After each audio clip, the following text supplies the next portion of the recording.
Eduardo Méndez, de poco más de 40 años, era un nombre que resonaba en los círculos financieros de São Paulo. Dueño de un imperio agroindustrial, su vida era un torbellino de reuniones, vuelos internacionales y decisiones que movían millones. En 2018, en pleno auge de una cosecha récord, se comprometió a expandir su negocio al interior de Minas Gerais, una región que, para él, solo representaba cifras y nuevas oportunidades de mercado. La rutina era la de siempre: despertarse antes del amanecer, un café negro bien cargado y una pila de informes esperando su análisis. Su vida personal, si así se le podía llamar, se limitaba a cenas de negocios y a la cómoda soledad de un ático con vistas a una ciudad que nunca se detenía. Era un hombre exitoso, sí, pero quizás un poco alejado de la realidad que se desplegaba tras los cristales tintados de su coche blindado. Era una sofocante mañana de julio, con el sol ya pegando fuerte sobre el asfalto, cuando Eduardo, en otro de sus viajes de 1900 prospección, conducía por una polvorienta y casi desierta carretera rural. La radio del coche sonaba con una suave música instrumental y sus pensamientos estaban puestos en la próxima reunión con inversores. De repente, una diminuta figura apareció al borde del camino, tambaleándose. Al principio, pensó que era algún animal herido, pero al acercarse, se dio cuenta de que era una niña. Una niña, de no más de 9 años, con una barriga prominente que le hizo detener el coche bruscamente. Su primer pensamiento, lo confieso, fue de asombro y una momentánea incredulidad. ¿Una chica embarazada, allí, en medio de la nada? El calor era sofocante, el aire denso y quieto, y el polvo que se levantaba con el viento insistía en mezclarse con el sudor de su frente. La chica, con sus ojos abiertos y asustados, estaba visiblemente agotada. Su piel, bronceada por el sol implacable, estaba marcada por arañazos y su ropa, un vestido descolorido y remendado, parecía a punto de deshacerse. Sin embargo, lo que más le llamó la atención fue la desproporcionada hinchazón en su abdomen. Parecía sacada de un libro de fantasía realista, una escena tan alejada de su burbuja de opulencia que parecía irreal. Eduardo, acostumbrado a lidiar con crisis empresariales y números complejos, se encontró ante una situación que no cabía en ninguna hoja de cálculo. Sintió una mezcla de perplejidad y una extraña, casi incómoda, punzada de preocupación. No era el tipo de problema que se pudiera resolver con una llamada a la secretaria. Bajó del coche con vacilación y la chica, al notarlo acercarse, retrocedió un paso como un cachorrito asustado. Sus ojos, de un marrón intenso, reflejaban una mezcla de miedo y desesperación que atravesaba la armadura de acero de Eduardo. No había rastro de la malicia ni la astucia que solía ver en los adultos con los que trataba. Era pura inocencia en medio de una situación evidentemente grave. El polvo del camino, fino como el talco, se le pegaba a sus caros zapatos, y el silencio del lugar, roto solo por el zumbido de los insectos y el motor en marcha, amplificaba la extrañeza del momento. Toda la escena era surrealista, y él, el exitoso empresario, estaba allí, paralizado, sin saber qué hacer. Fue entonces cuando la niña, con la voz entrecortada y ahogada por las lágrimas contenidas, finalmente logró hablar. Las palabras salieron precipitadas, dominadas por el miedo y la urgencia. «Mis abuelos están enfermos. Ayúdenme, por favor», señaló en una dirección incierta, hacia el centro del bosque, donde el camino se perdía entre una maraña de árboles secos. En ese momento, la confusión inicial de Eduardo dio paso a una conmoción aún mayor. Esa niña, con ese vientre extraño, no estaba allí sola. Había algo más profundo, más doloroso tras esa imagen. Y la urgencia en su voz, la desesperación en sus ojos, era palpable, como un grito silencioso que resonó por todo el valle. La barriga, ahora comprendía, no era del embarazo. Era una hinchazón extraña, quizá un tumor, desnutrición severa o alguna enfermedad que ni siquiera podía imaginar. El escalofrío que le recorrió la espalda no era de miedo, sino de una comprensión repentina y dolorosa. Este niño no era solo una figura al borde del camino, era una señal, un llanto silencioso, de una realidad que él, en su burbuja dorada, había ignorado durante tanto tiempo. Sintió un nudo en la garganta, algo que no había sentido en mucho tiempo. una emoción que parecía fuera de lugar en su pecho.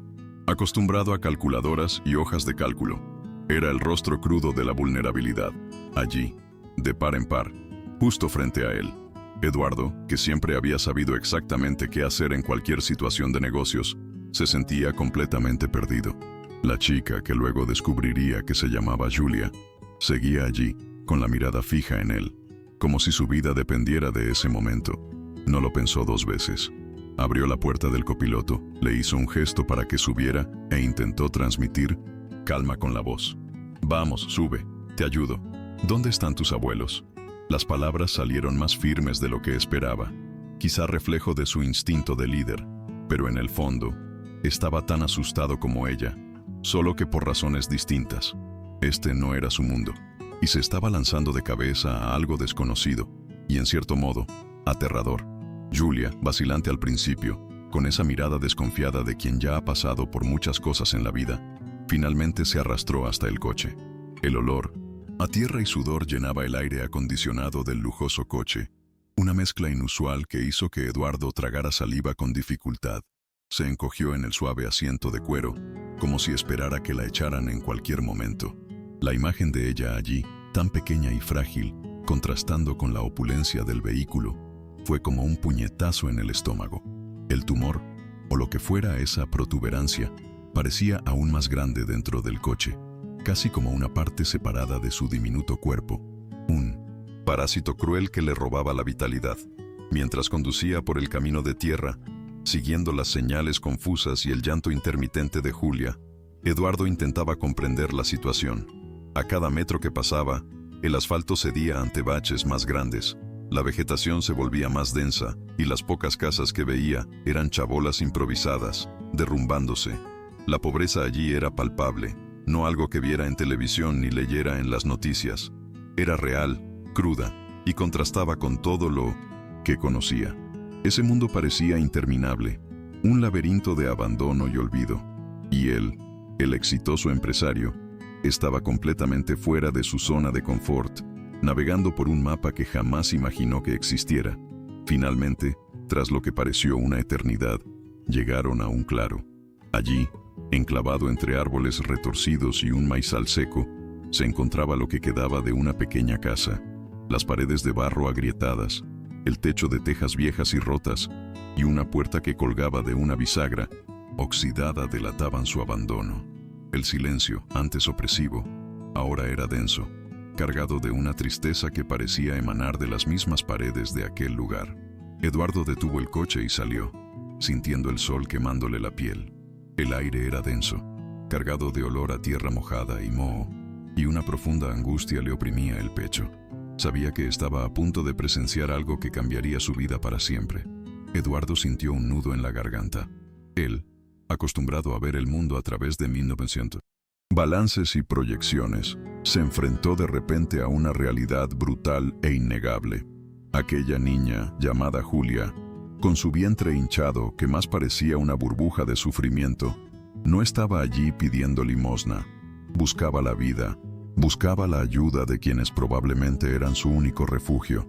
El aire acondicionado del coche, que una vez lo había envuelto en una burbuja de confort, ahora lo asfixiaba, y el olor a tierra mojada que venía del exterior se mezclaba con el olor metálico del terror que sentía en su interior.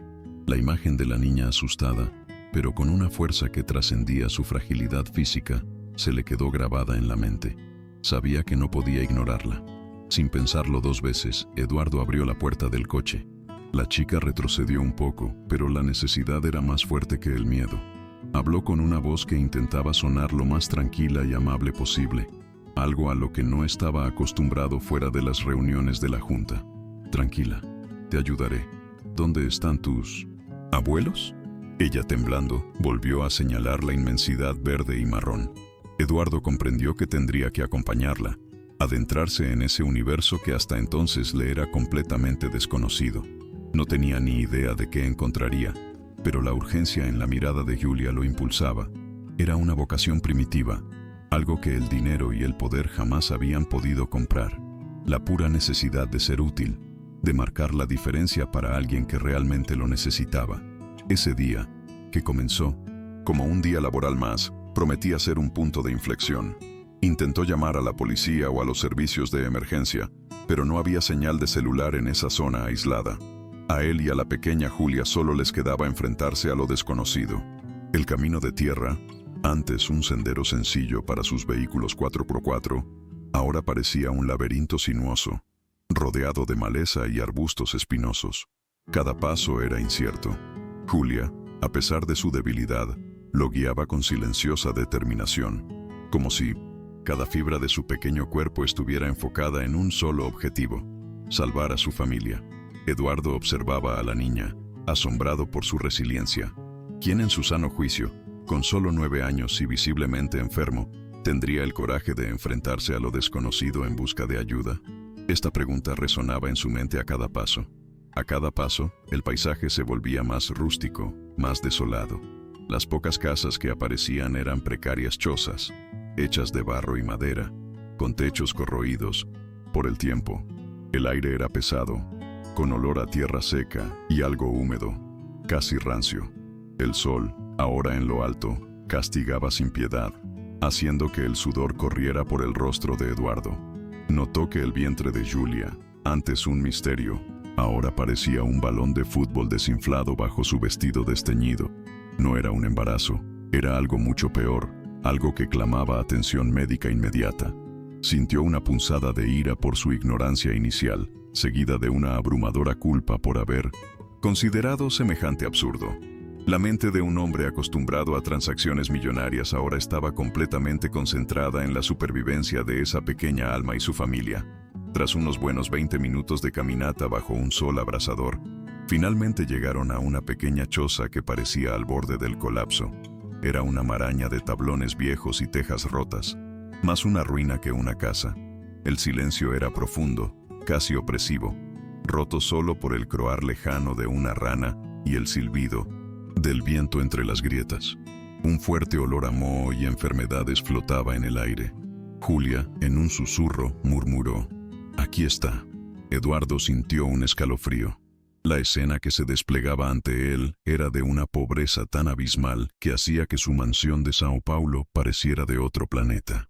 Era como si hubiera cruzado un portal a una dimensión donde la miseria reinaba suprema.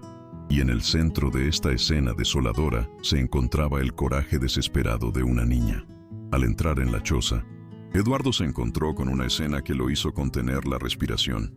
En el suelo aporreado, sobre esteras desgastadas, yacían 2 ancianos, esqueléticos y pálidos, en un estado de debilidad aterradora.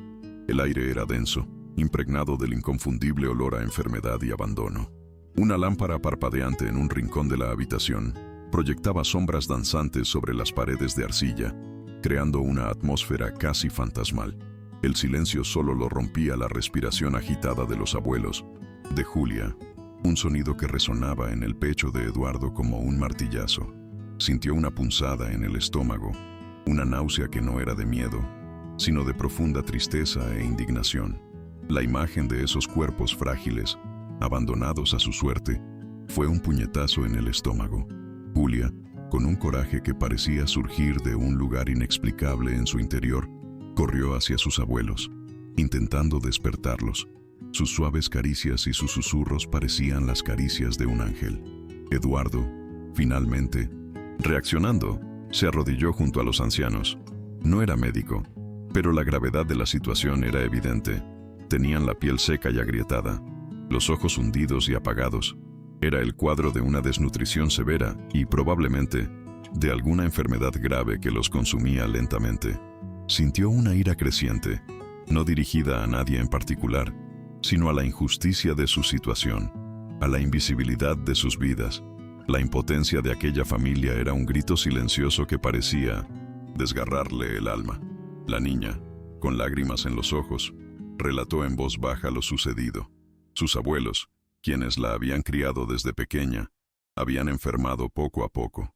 Con su granja improductiva y la falta de dinero, no tenían acceso a médicos ni medicinas. Julia, la única que aún podía moverse con algo de energía, había intentado ir al pueblo más cercano, a más de 10 kilómetros, a pedir ayuda, pero siempre la ignoraban o la echaban. Su vientre hinchado, explicó, Era consecuencia de la falta de comida y de una enfermedad que la debilitaba, pero eso no le impidió intentar salvar a su familia. Ella era la pequeña fortaleza de un hogar en ruinas, la última llama de esperanza en un escenario de oscuridad. Mientras Eduardo escuchaba la historia, el peso de la realidad le pesaba sobre los hombros. Él, un hombre que controlaba imperios, se sentía impotente ante una miseria tan palpable. ¿Qué podía hacer? Su celular seguía sin señal. No había forma de llamar a una ambulancia ni a la policía. Estaban completamente aislados. Miró a Julia, quien lo observaba con una mezcla de esperanza y agotamiento, y comprendió que la responsabilidad era suya. Ya no era un problema de negocios, sino una cuestión de vida o muerte. Eran vidas humanas, tan valiosas como la suya, que merecían la misma dignidad y cuidado. Ese encuentro fue una llamada de atención, un despertar a una realidad que nunca imaginó que existía tan cerca. Eduardo tomó una decisión rápida y cargó a Julia. La sensación de su cuerpo delgado y frágil en sus brazos le oprimía el corazón. Sabía que necesitaba llevar a la niña y a sus abuelos a un lugar donde pudieran recibir ayuda. «Vamos, Julia, voy a sacarte de aquí», dijo con voz firme, intentando transmitir la confianza que apenas sentía en ese momento. Con la ayuda de la niña, quien a pesar de su debilidad demostraba una fuerza impresionante, logró con gran esfuerzo sacar a sus abuelos de la choza. La tarea fue ardua y lenta. Cada movimiento una batalla contra el peso y la fragilidad de sus cuerpos. El sudor le corría por la cara, mezclándose con el polvo, pero no se detuvo. La imagen de sus abuelos, pálidos e inmóviles, y la mirada esperanzada de Julia eran su combustible. Entonces ocurrió lo inesperado. Mientras Eduardo intentaba subir a sus abuelos al asiento trasero del coche, el chirrido de unas llantas en el camino de tierra le llamó la atención. Una vieja camioneta, levantando una nube de polvo rojo, se detuvo bruscamente a pocos metros. 2 hombres corpulentos, con rostros cerrados y desconfiados, salieron de ella, junto con una mujer que reconoció vagamente como una concejala del pueblo más cercano, conocida por su voz chillona y su dudosa reputación. El corazón de Eduardo se aceleró.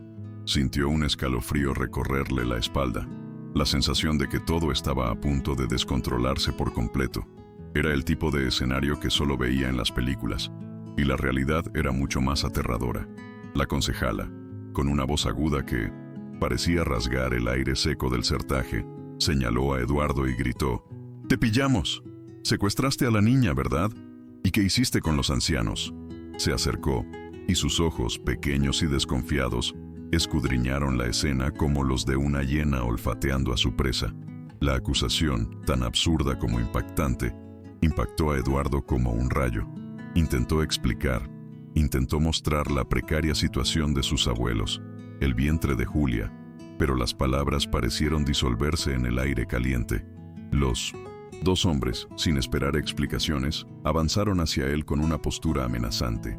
La situación, que ya era delicada, se convirtió en una pesadilla instantánea y se vio atrapado en una maraña de malentendidos. Julia, al notar la agresividad de los recién llegados, se aferró a la pierna de Eduardo, temblando como una hoja. Sus ojos, antes llenos de esperanza, ahora reflejaban terror. Intentó balbucear algo, pero no le salía la voz.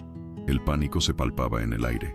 Eduardo, a su vez, sintió una oleada de indignación invadirlo. ¿Cómo podían ser tan ciegos, tan rápidos para juzgar sin siquiera intentar comprender? Era un respetable hombre de negocios, con una reputación intachable, y ahora lo trataban como a un criminal, un secuestrador de niños. La injusticia de la situación era repugnante, y la impotencia ante la acusación infundada lo corroía por dentro. El sol abrasador parecía intensificar la furia que crecía en su pecho. Antes de que pudiera reaccionar, uno de los hombres lo agarró del brazo, retorciéndoselo brutalmente. La concejala, complacida con la escena, sacó su celular y comenzó a grabar con una sonrisa burlona. «Esto va a ser noticia. El gran empresario Eduardo Méndez recogiendo a un niño en la calle. A ver cómo lo gestiona la justicia», gritó, su voz resonando en el silencio del campo.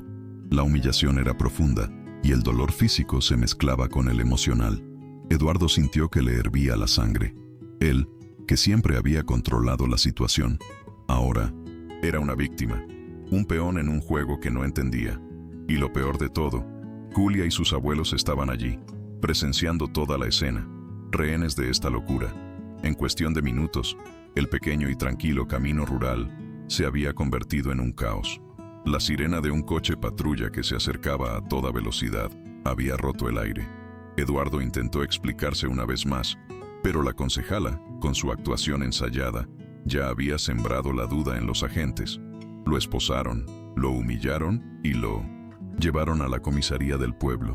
Julia, llorando desesperada, intentó intervenir, gritando que intentaba ayudar, pero sus palabras se perdieron en la confusión. La imagen de la niña asustada, apartada de sus abuelos por los hombres de la concejala, quedó grabada en la mente de Eduardo mientras lo metían a empujones en el coche patrulla.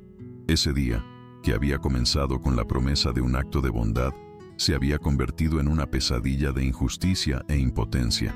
En la comisaría, la escena era tan caótica como la de la calle. Eduardo fue arrojado a una celda húmeda y fétida, un marcado contraste con las lujosas oficinas y las salas de conferencias con aire acondicionado donde pasaba sus días. El olor a moho y desinfectante barato se mezclaba con el acre olor de la desesperación. Desde su celda, podía oír los murmullos de los policías y la risa estridente de la concejala, que parecía disfrutar de la situación. Con cada minuto que pasaba, la ira en su interior crecía, pero también una sensación de impotencia abrumadora. Era el secuestrador millonario, un titular fácil para el pequeño pueblo ávido de escándalos. La reputación que había construido durante años parecía desintegrarse ante sus ojos por un acto de pura bondad. Las horas se arrastraban como siglos. Eduardo intentó argumentar, explicar, pero sus palabras cayeron en saco roto. Los policías, influenciados por el relato de la concejala, parecían sordos a sus súplicas. La incredulidad se transformó en amarga resignación. Pensó en sus abogados, en el poder que el dinero solía otorgarle. Pero allí, en ese ambiente hostil, todo parecía inútil. Lo único que podía ocupar sus pensamientos era la imagen de Julia, su rostro asustado y la situación de sus abuelos. Había intentado ayudar y ahora estaba en prisión, mientras ellos probablemente seguían indefensos. La ironía de la situación era cruel, un amargo recordatorio de que las buenas intenciones no siempre encuentran el camino fácil. El punto álgido de su humillación llegó con la llegada del jefe de policía, un hombre con el rostro marcado por el tiempo y los vicios, que lo miró con desdén. Las preguntas eran invasivas, las acusaciones infundadas. Eduardo se sentía como un animal acorralado sin salida. Este era un mundo completamente diferente al suyo, donde las leyes parecían flexibles y la verdad un lujo. Sintió el peso de las miradas de todos en la comisaría, como si todos estuvieran allí para presenciar la caída del gran empresario. La situación era tan absurda que, en otro contexto, resultaría cómica, pero allí, en la frialdad de la celda, era simplemente aterradora y desoladora. Sin embargo, el destino a veces favorece a quienes actúan con el corazón.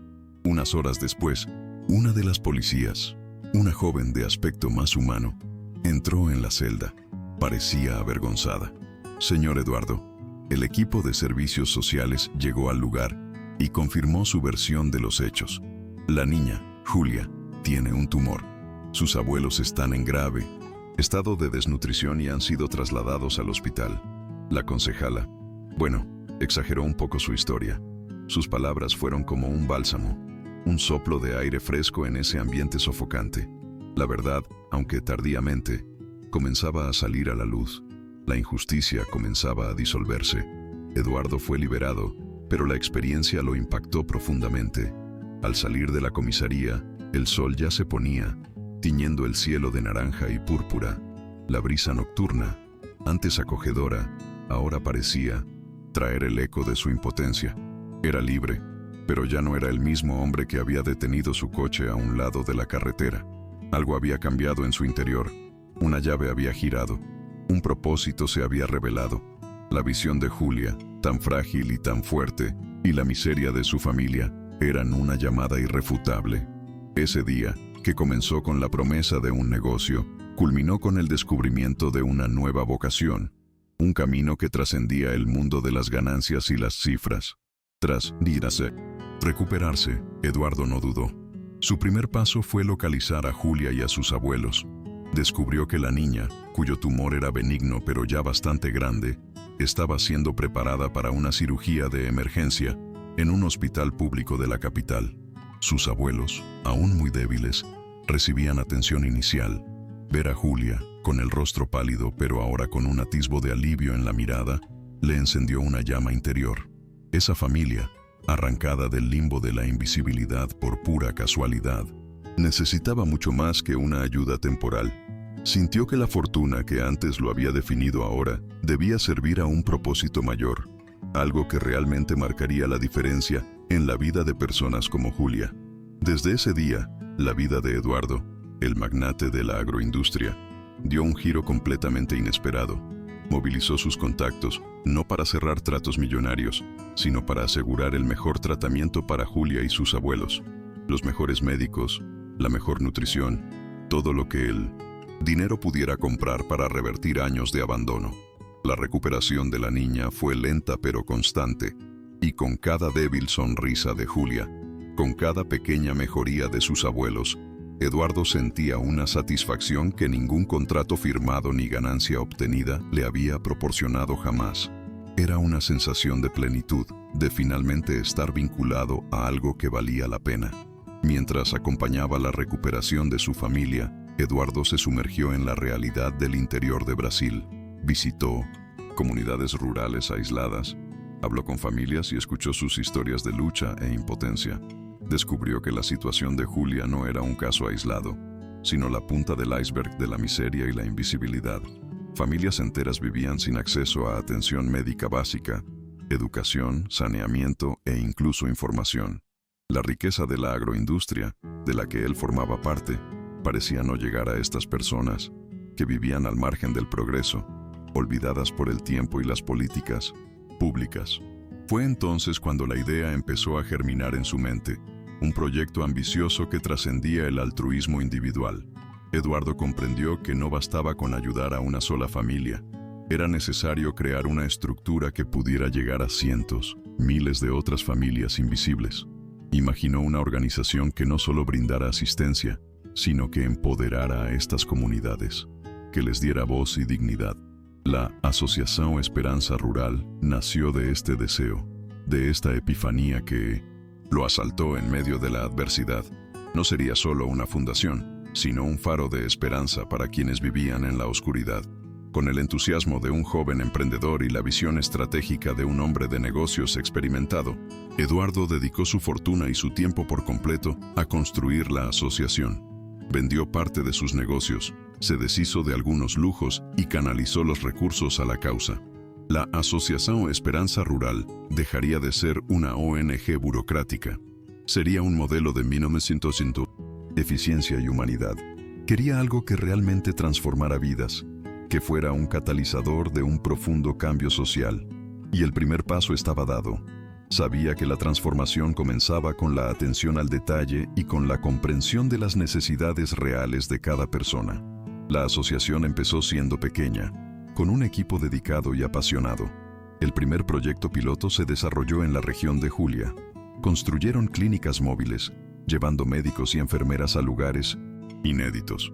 Crearon escuelas rurales, con profesores que enseñaban no solo materias, sino también valores y esperanza.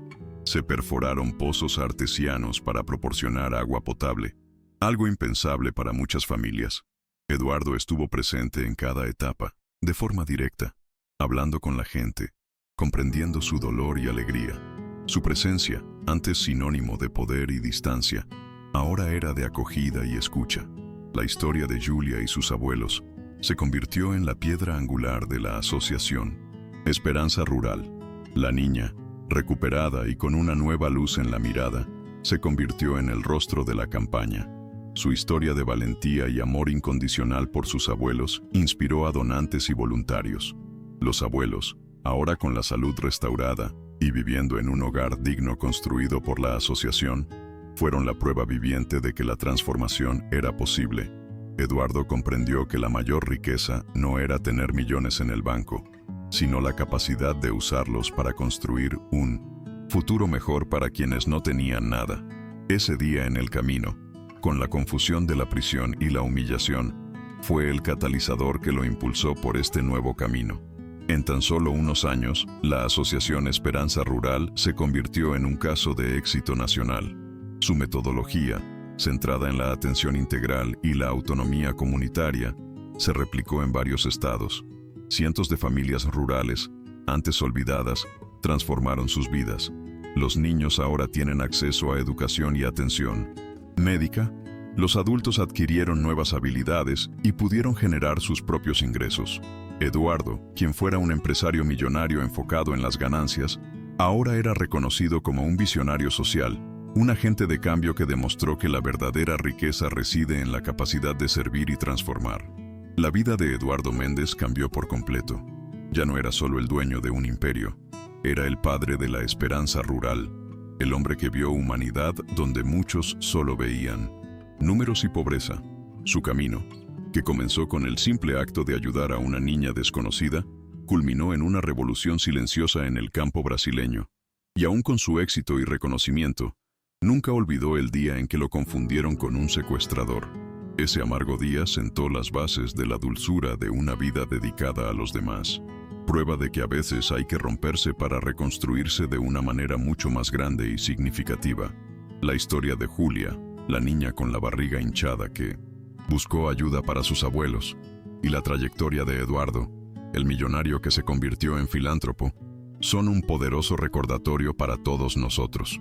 Son una prueba de que la bondad, por simple que parezca, tiene el poder de catalizar profundas transformaciones sociales. La superación, en este caso, no fue solo individual, sino colectiva, y resonó en cientos de familias que ahora tienen la oportunidad de una vida digna. Y esa es la belleza de la Asociación Esperanza Rural, una semilla de 1901. Amor plantada en la árida tierra de la impotencia, que floreció en un jardín de esperanza para muchos.